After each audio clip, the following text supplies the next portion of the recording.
my name is Greg Letzel, and on this channel we talk about sketchbooks and illustration and making things and zines. Today we're talking about zines. Zines are a huge part of my life. They are a huge part of my illustration career and illustration practice. I love zines, I love making zines, and I'm hopefully gonna convince you to make your own zine. But first, what is a zine? A zine is a self-published book. It's like a little self-published magazine. It's short for magazine. It's somewhere between a book and a magazine. It could be about politics, activism, art, fanzines, pop culture, history, cooking, writing, literature, poetry. It really could be about anything you want, and that's the beauty of zines. You just make something and then it exists. People can make them in their rooms, print them from a printer, staple, fold, get your friends over, buy some pizza, make zines together. People love to get something that's handmade and physical. You know, we live in a digital world now and you just consume it. Whoop, whoop, whoop, whoop, swipe, swipe, swipe. It's very temporary. You know, someone works super hard on something and then you just consume it really quick and then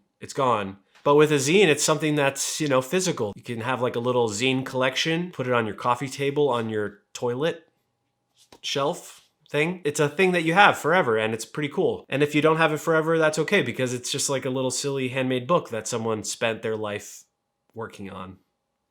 These are labors of love. These are things that people care so much about and they want to share their little corner of the world with you. They want to communicate something about their life, their experiences, their passions, their ideas with you. You can share your particular story, your own unique voice and experiences with your audience. This zine is called Conceptual Bar Mitzvah Video and it's about my bar mitzvah, or a bar mitzvah from 1997, which is kind of like my bar mitzvah. It's a whole exploration about bar mitzvah videotapes in the 80s and 90s. And that's like a pretty specific part of my story growing up. It says a lot about who I am. It's me sharing that with others to say like, hey, this is like part of my world, this bar mitzvah world. You know, it could just start as just like a little idea that you share on your Instagram. There's some potential in that idea. And it's like, oh, I could see this as a series. And then you make another image and then you make another image. And you say, oh, this seems like a little collection. And you can put it together into a little book. It takes you on a journey, the cover and then the inside cover and then the title page. It could have text, it could have no text. It could be a collage slapped together thing. There's like a trash zine that Mark Todd and Esther Pearl Watson make. They just take all the scraps from their studio, staple it together, and then it's a one-of-a-kind book. There's like original drawings in there. And I have that zine and it's like I have a little piece of their world. These artists that I really love, I have this one-of-a-kind art object. That's amazing. That's a zine. Yeah, so it's total creative freedom. It's whatever you want it to be. Do it yourself, DIY. Do you know how cool it is to just do something yourself and not need permission? Slap it together with a bunch of stuff that you have available to you, whatever it is, and then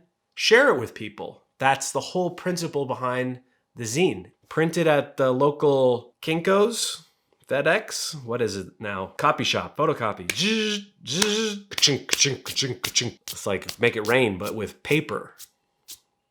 Like not money paper. Do it for fun, break even, make it as cheaply as possible, make it as affordable as possible. These are accessible. Let's say make 100 copies and then give them away, sell them, make a little website, put it on your Etsy shop. Once you've made it, you get to learn something about yourself through doing it. And that's something to take with you into the next project, into the next piece of work you make. It's been like a year and a half since I made my last zine, and it's like I can feel it. It's like I want to make the next one, and I want to make the next one. In this video, I'm barely scratching the surface of what zines are all about, their significance in the culture and their history and the myriad ways that a zine can take shape and how to make it and all of that. I'm hopefully going to make more videos about making zines in the future because there's a lot to say about it, and I'll show you how I make my zines, step-by-step process from beginning to end. I'll say one more thing about zines. Just don't worry. It's a book you made and then it's here.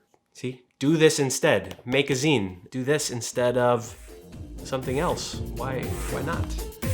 Make a zine.